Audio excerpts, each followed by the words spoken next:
It's a familiar sight for Moose fans. Rookie defenseman Peter Stoykewych battling along the boards, working to help his team. But it wasn't long ago he was one of those Moose fans himself, enjoying the 1.0 era teams at the old arena.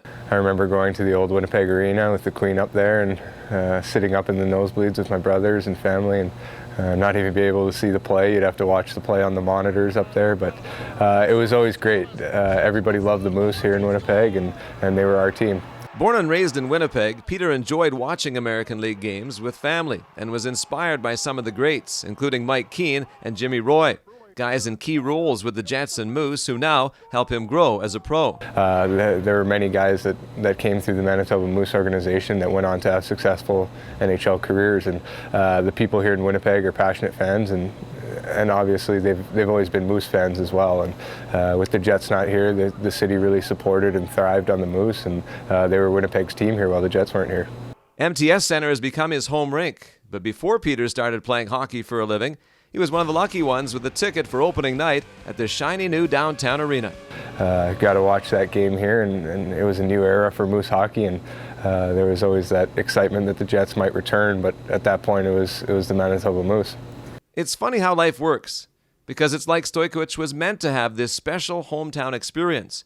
After all, who would have predicted when he was drafted by the Atlanta Thrashers that the NHL would return to Winnipeg, and eventually the AHL too?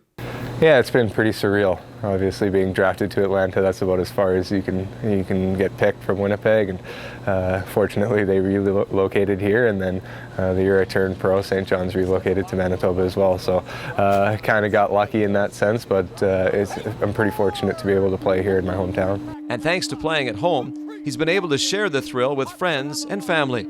Obviously, everybody plays for the logo on the front of their jersey, but I'm also playing for my city and my family and my friends that I grew up and that helped me get to where I am today, and that means a lot to me. No one knows where the journey will lead, but make no mistake, Peter has a clear idea of how he'd like to see it turn out, with one more step up the ladder. I think every kid's dream growing up watching hockey night in Canada is to play in the National League, and mine is no different. I want to take this opportunity that I've gotten here with the Moose and try to build on that, and hopefully one day I can pull that Jet sweater over my head as well. If Peter's story has taught us one thing, it's that anything is possible.